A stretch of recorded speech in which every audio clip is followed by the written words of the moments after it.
Les pido que se sienten, por favor,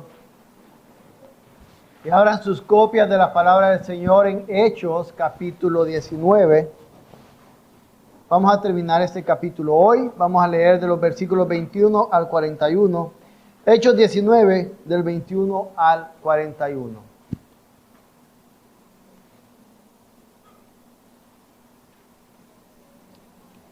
Leamos la palabra del Señor. Pasadas estas cosas, Pablo decidió en el Espíritu ir a Jerusalén después de recorrer Macedonia y Acaya, diciendo: después que haya estado ahí, debo visitar también Roma. Y habiendo enviado a Macedonia a 2 de sus ayudantes, Timoteo y Erasto, él se quedó en Asia por algún tiempo. Por aquel tiempo se produjo un alboroto no pequeño por motivo del camino, porque cierto platero que se llamaba Demetrio, que labraba templecillos de plata de Diana y producía no pocas ganancias a los artífices, reunió a estos junto con los obreros de oficios semejantes y dijo: compañeros, ustedes saben que nuestra prosperidad depende de este comercio. Pueden ver y oír que no solo en Éfeso, sino en casi toda Asia, este Pablo ha persuadido una gran cantidad de gente y la ha apartado, diciendo que los dioses hechos con las manos no son dioses verdaderos. Y no solo corremos el riesgo de que nuestro oficio caiga en descrédito, sino también de que el templo de la gran diosa Diana se considere sin valor y que ella, a quien adora toda Asia y el mundo entero, sea despojada de su grandeza. Cuando oyeron esto, se llenaron de ira y comenzaron a gritar: ¡grande es Diana de los Efesios! La ciudad se llenó de confusión y a una se precipitaron en el teatro, arrastrando consigo a Gayo y a Aristarco, 2 compañeros de viaje de Pablo, que eran de Macedonia. Cuando Pablo quiso ir a la multitud, los discípulos no se lo permitieron. También algunas de las autoridades de la provincia de Asia, que eran amigos de Pablo, le enviaron mensaje y repetidamente le rogaron que no se aventurara a presentarse en el teatro. Así que unos gritaban una cosa y otros otra, porque había confusión en la asamblea, y la mayoría no sabía por qué razón se habían reunido.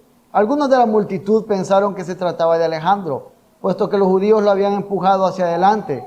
Entonces Alejandro, haciendo señal de silencio con la mano, quería hacer su defensa ante la asamblea. Pero cuando se dieron cuenta de que era judío, un clamor se levantó de todos ellos, gritando como por 2 horas: ¡grande es Diana de los Efesios! Entonces el secretario, después de calmar a la multitud, dijo: ciudadanos de Éfeso, ¿hay acaso algún hombre que no sepa que la ciudad de los Efesios es guardiana del templo de la gran Diana y de la imagen que descendió del cielo? Puesto que estos hechos son innegables, deben guardar calma y no hacer nada precipitadamente, porque han traído a estos hombres que ni roban templos ni blasfeman a nuestra diosa. Así pues, si Demetrio y los artífices que están con él tienen queja contra alguien, los tribunales están abiertos y los procónsules dispuestos. Presenten sus acusaciones unos contra otros. Pero si demandan algo más que esto, se decidirá en asamblea legítima, porque ciertamente corremos peligro de ser acusados de crear problemas en relación con lo acontecido hoy, ya que no existe causa justificada para esto, y por ello no podemos explicar este alboroto. Y habiendo dicho esto, despidió la asamblea. Padre Celestial, venimos ante ti para estar bajo la autoridad de tu palabra. Concede que tu Espíritu Santo pueda predicar un mejor mensaje a nuestros corazones. Que tu Espíritu Santo, Señor, haga que esta palabra no solo sea escuchada hoy, sino que sea rumiada en nuestros corazones durante toda la semana. Señor, concédeme claridad para presentar tu palabra y que no salga nada que sea mío. Y si llega a salir algo, que sea ignorado por los oídos de mis hermanos. En el nombre de Jesús. Amén. Ustedes pueden imaginarse 2 habitaciones. Imagínense una llena de espejos. Llena de espejos. Y si ustedes se colocan dentro de ella, ¿qué es lo que van a ver? A ustedes mismos. Su reflejo va a estar por todos lados, arriba, abajo, en cada una de las paredes. Pero también podemos imaginar otra habitación, una llena de ventanas, que da con vista por todos lados hacia afuera. Esto es básicamente lo que vemos en este gran bloque que acabamos de leer, que es cómo el Evangelio, moldeando a una persona, le permite ver hacia afuera, ver a otros y vivir considerando a otros y pensando a otros. A diferencia de cuando el Evangelio no ha moldeado el corazón de alguien, esta persona solo se ve a sí mismo, su beneficio, lo que le importa, lo que puede obtener. Esto es lo que vamos a estar viendo hoy. Y el primer punto que quiero que veamos es vidas moldeadas por el Evangelio. Lo vemos de los versículos 21 al 22 y vamos a ver otros por ahí en medio. Vidas moldeadas por el Evangelio. Tenemos a Pablo en el versículo 21 que dice que decidió en el Espíritu. Aquí realmente hay un debate entre muchas personas. ¿A qué se refiere? Si es que Pablo decidió él resueltamente, decididamente ir, o fue si el Espíritu Santo le indicó hacia dónde ir. Las dos opciones podrían ser válidas por la forma como está escrito el griego original. A veces el contexto es el que define a qué se refiere en específico. Vemos que Pablo en otros momentos ha sido guiado por el Espíritu Santo a tomar decisiones. Y puede ser que haya decidido también. Y nuestras decisiones, cuando el Evangelio nos ha moldeado, sin duda podemos confiar que es el Espíritu Santo guiándonos. Así que cualquiera de las dos opciones pueden ser válidas. Pero el punto principal aquí es entender que Pablo decide, planifica, él moldea o establece la ruta a seguir, el plan a seguir, de una forma clara. Y esta forma clara, sin duda, por lo que hemos visto hasta ahora y vamos a seguir viendo, tiene que ver con el bien del Evangelio y el bien de la iglesia y el nombre de Cristo. Entonces lo que estamos viendo primeramente es a un hombre que establece planes claros acerca de lo que viene en su vida, considerando el Evangelio y considerando a la iglesia, en lugar de estar considerando su beneficio o estar considerando cómo obtiene riqueza o cómo obtiene un nombre propio. Estamos viendo a un hombre que en todo lo que está planificando hacia futuro, considera al Señor. Incluso vemos que dice que él dijo, voy a ir a Roma. El Señor es el dueño de todo lo que sucede. Debemos planificar. Pablo fue finalmente a Roma, pero yo creo que él no pensó ir encadenado en algún momento. Pero el Señor ya lo había dispuesto así. Pero hay planes. Entonces, debemos de planificar, pero el Señor es el que va guiando. Luego, vemos algo más. Vemos que Pablo hace sacrificios. Y no solo Pablo, también Timoteo y Erasto. Este hombre tenía a Timoteo y Erasto como sus ayudantes. Ellos estaban con él. Pensemos, viajemos en el tiempo al primer siglo. En el primer siglo, cuando había necesidad de algo, cuando pasaba algo, no había WhatsApp, no había Telegram, no había nada, ni mensajes de humo tal vez, en cómo pedir ayuda de forma rápida. La relación con personas era algo vital. La relación con otros ayudando. Cuando se caminaba, porque no iban en buses, muchas veces caminaban. Y en los caminos habían delincuentes. Estar juntos era importante. Además, sabemos que muchas veces Pablo tuvo que trabajar. A veces necesitaban más manos para hacer tiendas cuando no había provisión de otras formas y cuando el Señor llevaba a obtener la provisión trabajando. Entonces, desprenderse de personas resultaba doloroso de cierta forma, pero Él está enviando a sus ayudantes por el bien de la iglesia también. Pero vemos también a Timoteo y Erasto tomando un liderazgo cuando son enviados. Y toda aquella persona que ha tomado un liderazgo por primera vez, sabe que tomar un liderazgo implica un sacrificio. Porque es llegar, empezar algo, guiar a algo, y a veces no saber cómo hacerlo. Pero también vemos a Erasto. Erasto y su rol modesto. Ya quedó sin maestro, estuvo listo para quedarse sin maestro, igual que Timoteo, e irse. Pero también vemos un rol modesto. Solo hay un lugar en el Nuevo Testamento donde Erasto vuelve a ser mencionado. Y eso es en 2 de Timoteo 4:20. Cuando Pablo le está escribiendo a Timoteo y le cuenta qué pasó con Erasto. Es el único otro registro en el Nuevo Testamento donde Erasto aparece. Pero sin duda, estuvo acompañando a Pablo después. Y sin duda fue importante para la iglesia. Y el sacrificio que este hombre hace es su rol modesto. Y no es fácil. Tener un rol modesto, donde no seas el número 1, ni el 2, ni el 3. Donde no se va a escribir nada acerca de uno. Es un sacrificio. Todos queremos la gloria. Todos deseamos ser conocidos. Todos deseamos ser reconocidos en algún momento. Muchas veces nosotros sin duda hemos dicho, ni gracias me dijo. Porque todos esperamos el reconocimiento. Todos esperamos que se hable de nosotros. Pero este hombre no vuelve a aparecer. Y no solo él. Hay otros a lo largo de la Escritura y a lo largo de la vida de la iglesia que nunca vamos a conocer, sino en la eternidad. Y a veces va a tocar vivir de esa manera. A veces va a tocar tener ese rol y aceptarlo gustosamente, porque es el rol que el Señor nos ha dado. No todos van a poder ser, no todos vamos a poder ser el 1, 2, 3 o plantar grandes iglesias o hacer grandes cosas, pero todos podemos, en donde estemos, sacrificarnos para el Señor.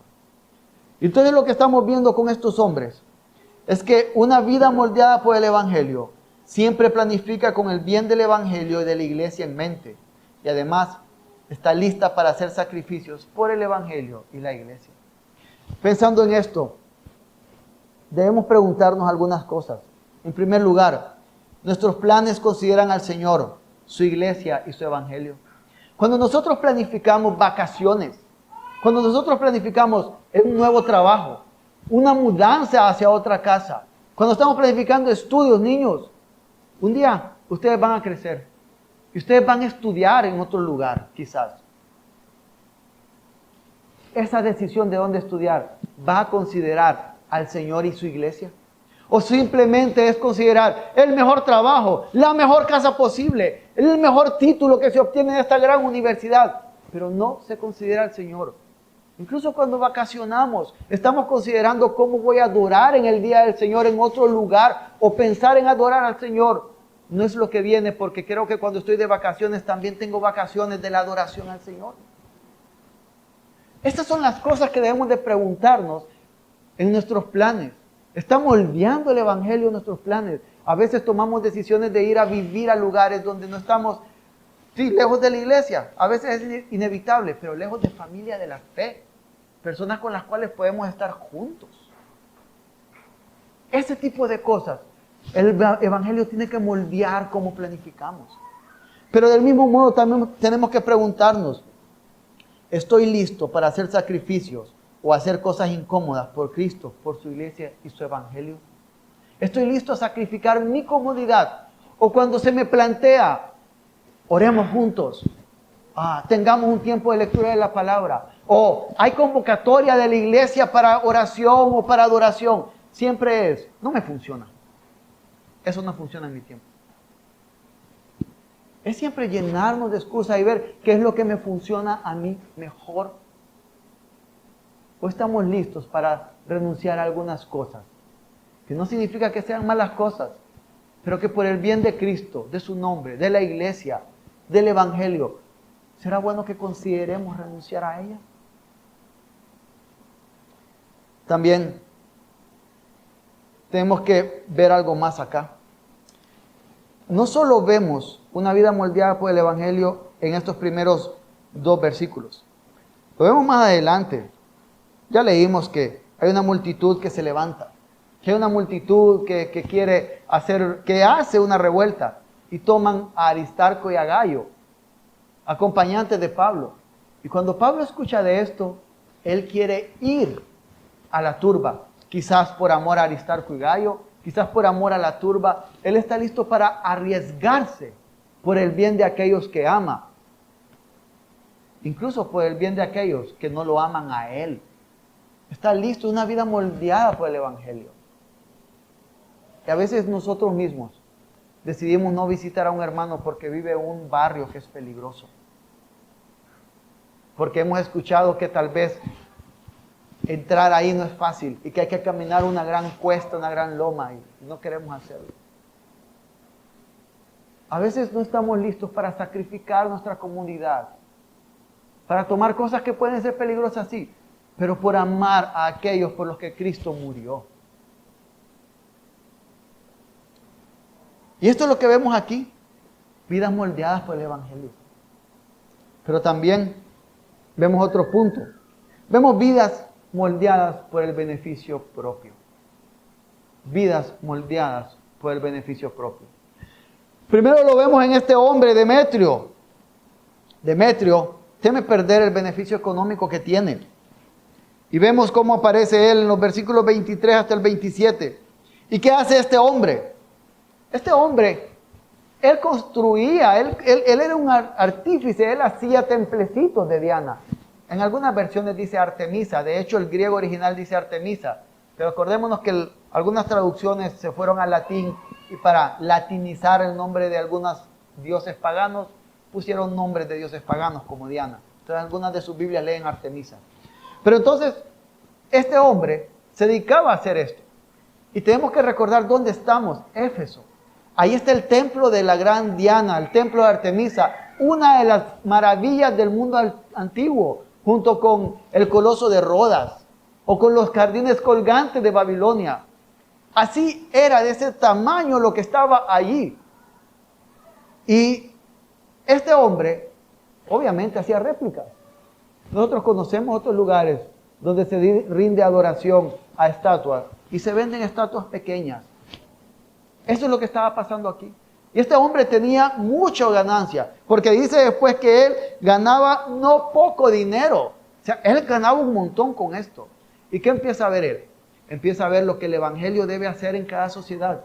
Cómo el evangelio empieza a transformar y cambiar la forma que las personas piensan, hablan y actúan. Y el evangelio entonces él lo empieza a ver como una amenaza, porque el evangelio lo va a dejar sin aquello que él está obteniendo, que es su gran ganancia. Porque la gente va a dejar de comprar todas las imágenes de Diana. ¿Y qué comienza entonces a hacer? A manipular a las personas. ¿Ama a las personas? No. Ama su dinero, ama su bolsillo, ama su riqueza y manipula a las personas. Y las manipula de una forma cruel a través de la identidad de las personas. Y ya vamos a hablar de eso.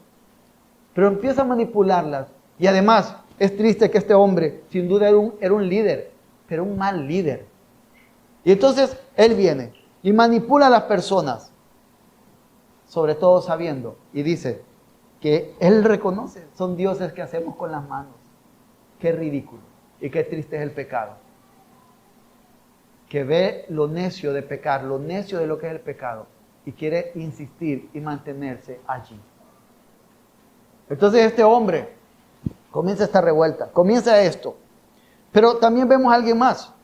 Vemos al secretario, algunas Biblias dicen escriba, algunas Biblias dicen alcalde, un líder de la asamblea en Éfeso. Y este hombre teme perder la tranquilidad y el estatus de la ciudad y obviamente de él mismo. Entonces cuando viene esta turba, él los calma. Pero podemos ver cómo los calma. Él los calma con la mentira. Él no los calma con la verdad. Él les dice, es que alguien puede negar que esta imagen, esto bajó del cielo. Alguien puede negar la grandeza de nuestra diosa.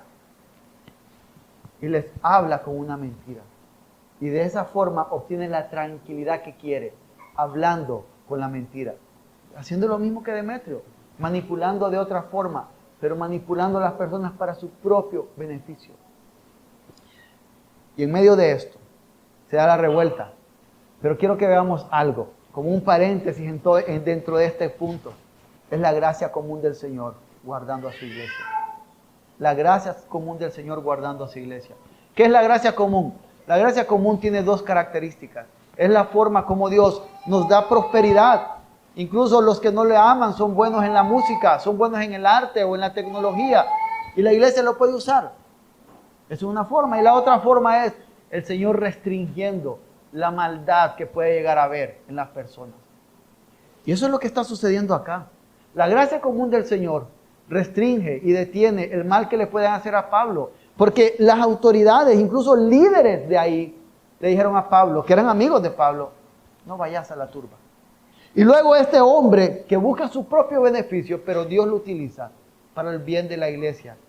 ¿Por qué? Porque este hombre dice, sigamos los canales, hay un debido proceso. Pongan la denuncia, vayan al ministerio público, hagan la denuncia, busquen un abogado y lleven todo bien hecho.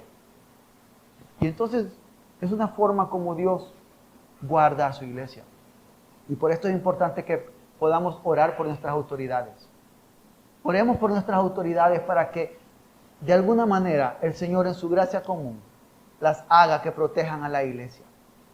También, si podemos en algún momento nosotros, como Pablo era amigo de estos líderes, influir en las autoridades, mostrando una moralidad cristiana, hagámoslo, para que también Dios utilice esto para el bien de su iglesia. Pero vemos algo más. Algo que también hizo. ¿Qué dice este hombre? Dice, estas personas que ni roban templos ni blasfeman a nuestra diosa. Él está diciendo estas personas no andan entrando a templos y quebrando imágenes y tirándolas al suelo. Tienen un buen testimonio y él sabe lo que quiere Pablo y todos los demás acerca de las imágenes, acerca de los dioses falsos. Pero parece que tiene un buen testimonio de ellos. Por eso debemos de tener cuidado en la forma como nosotros nos comportamos con las autoridades. Pueden haber aquí personas que la autoridad en su casa no considera al Señor. Es bueno saber cómo nosotros actuamos. Es bueno que puedan ver que nosotros actuamos de una forma cristiana, o en el trabajo, o ante el mismo gobierno. Entonces vemos que está esto aquí. Y entre Demetrio iniciando la turba y el escriba, el secretario calmándola, vemos que también entonces se levanta la turba. Vemos en estos versículos del 28 al 34 todo lo que está sucediendo con la turba. ¿Y qué pasa con ellos? Que gritan: grande es Diana de los Efesios. Ya dijimos lo que era Diana ahí, lo que era Artemisa. Eso era lo que les daba identidad como pueblo, como ciudad. Imagínense a estos ir a otro lugar. ¿Y de dónde sos? Soy de Éfeso. Ahí está el templo de Diana. Sí, yo soy un efesio. Le daba identidad. La adoración a Diana le daba la identidad con la cual se sentía importante. Y lo que le está haciendo entonces Demetrio es atacar su identidad. Y ellos compran ese ataque. Porque cuando a alguien le quitan el ídolo que adora, pierde la identidad de quién es. Y viene confusión. Y a veces creemos erróneamente que un ídolo solo es una imagen. Que solo una imagen o una pintura pueden convertirse en un ídolo. Un ídolo es todo aquello que está en mi corazón. Y que cuando yo pienso que me lo quitan, siento que la vida se me va a acabar. Que cuando yo pienso que me lo quitan, siento que no voy a tener razones para vivir, razones para seguir. Eso es un ídolo. Alguien que se siente en el trono de Dios y al cual le decimos: eres mi Dios y de ti depende mi felicidad y mi bienestar. Podemos hacer eso con nuestros hijos, con nuestro esposo o esposa, con el trabajo, con los nietos, con el futuro, con los planes, con muchas cosas. Podemos decirle: tú eres mi Dios. Y alrededor de ese Dios formamos nuestra identidad. Es lo que nos define. Y cuando se quita, porque los dioses, los ídolos falsos, se pueden quitar. Y en algún momento el Señor los quitará. Y cuando se quitan, hay dolor y hay confusión. Al punto que esta multitud gritaba y nadie sabía lo que gritaban, no entendía lo que pasaba. Porque causaba esta confusión en ellos. Y era una idolatría, una identidad idólatra de ciudad. Nosotros podemos reconocer en nuestra ciudad también ídolos. Vivimos en la capital con el poder político. Y eso lleva a que en cualquier lugar querramos tener poder. El que es líder o presidente de las clases de su escuela o colegio quiere mostrar que tiene ese poder. El padre de familia quiere mostrar que tiene ese poder. Un guardia, el policía, el gerente quieren mostrar que tienen ese poder. Que se dice que se hace lo que yo digo. Otro ídolo de nuestra ciudad es que tenemos la universidad más grande del país, la primera del país. Y el conocimiento bruto solo entrando se convierte en un ídolo. Y tenemos un montón de personas que ahora ya no tienen vida porque creen que su felicidad y futuro depende de 1, 2, 3 maestrías y doctorados y muchas cosas. Al punto que no pueden ni siquiera adorar al Señor por eso. Ese también se convierte en uno de los ídolos, es uno de los ídolos de nuestra ciudad. Y otro ídolo que tiene sin duda nuestra ciudad es la apariencia. Es la apariencia. ¿Cuántas tarjetas de crédito no están hasta el tope? Porque tengo que tener la mejor ropa, el mejor carro, vivir en el mejor lugar, tener todo lo mejor. Porque es la apariencia de donde estoy, de cómo se ve, de cómo ven los demás. Así como te ven, te respetan, se suele decir. Esos son los ídolos de nuestra ciudad, entre otros, pero esos podemos ver que son muy presentes. Pero nosotros, como individuos, también tenemos ídolos que muchas veces moldean, definen quiénes somos, cómo vivimos. Ya mencioné algunos, padres, hijos, trabajo. Hay muchos ídolos, cada uno de nosotros conoce y sabe y puede pensar, si me quitan esto, ¿se va mi razón de vivir? Cada uno de nosotros sabe eso. Niños, es muy fácil que ustedes hagan a sus papás sus ídolos. El Señor los ha puesto en sus vidas para que ustedes tengan alguien que les instruya y les guíe en el Señor. Pero sus vidas, su bienestar, depende del Señor y no de sus papás. Cuando nosotros pensamos en todo esto, debemos también considerar algunas preguntas de aplicación sobre este segundo punto. Vimos a ese hombre, cómo él giraba alrededor del dinero. Y tenemos que preguntarnos como creyentes, ¿cómo trato yo al dinero? ¿Cómo trato yo al dinero? Creo que el dinero es la fuente de mi felicidad y lo necesito desesperadamente. ¿Cómo gasto el dinero? ¿En qué cosas estoy gastando el dinero? Eso va a mostrar mucho hacia dónde está apuntando mi corazón. Pero también, así como el secretario, el escriba, que quería una falsa paz, ¿en qué falsa paz estamos viviendo? Hay cosas que a veces no queremos confrontar en la vida, porque es que no quiero estar en paz. No quiero ese problema, quiero estar en paz. Hay cosas pecaminosas que tenemos que confrontar en nuestra vida. Sí, esto puede aplicar para confrontar en la vida de otra persona, sí, perfecto. Pero en nuestras propias vidas hay cosas que necesitamos llevar al Evangelio y que el Evangelio las golpee y que nos quite esa falsa sensación de paz que podemos tener ahí. Pero cuando pensamos también en todo esto, iglesia, no podemos dejar de pensar en Lucas 9:51. En Lucas 9:51 dice que Jesús, así como Pablo decidió hacer planes para ir a Jerusalén, Jesús en Lucas 9:51 dice que enfiló su rostro a Jerusalén para cumplir el plan que estaba puesto desde la eternidad. Y él decidió, voy hacia allá, y lo hizo por amor a usted, por amor a mí, por amor a la iglesia, por las buenas noticias del Evangelio. Esas buenas noticias que necesitamos con desesperación escuchar cada día de nuestras vidas. Tengamos 5, 10, 20 o 50 años en el Evangelio. ¿Y cómo lo hizo Jesús? Encarnando. Y como nos dice Filipenses 2, que no escatimó, no consideró ser igual a Dios como cosa que aferrarse, sino que se humilló a sí mismo tomando carne humana. Y la debilidad de la carne humana que se enferma, que muere, que sufre. Se sacrificó por nosotros. Y a diferencia de otros, como leímos, que buscan el bien a través de la mentira, cuando Jesús estaba con Pilato, usted lo puede leer en Juan 18, dice que Él anuncia la verdad. Él anuncia la verdad y la verdad es Él mismo. Entonces, ¿cómo debemos de vivir los creyentes? También con la vista puesta en Jerusalén, pero en la nueva Jerusalén. Alzando nuestra mirada cada día hacia los cielos.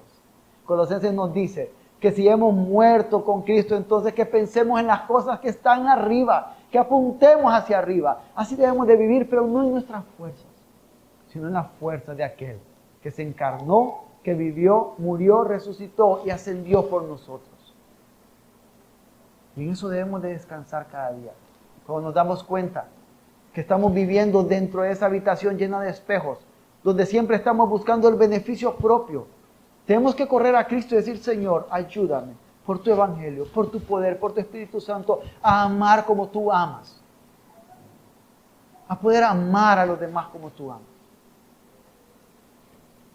Y si usted no es creyente, si no considera al Señor en sus caminos, y solo viven de decepción en decepción, por los falsos ídolos que adora, tiene que entender que el Señor, por amor, va a derribar esos ídolos. Y venga a Cristo.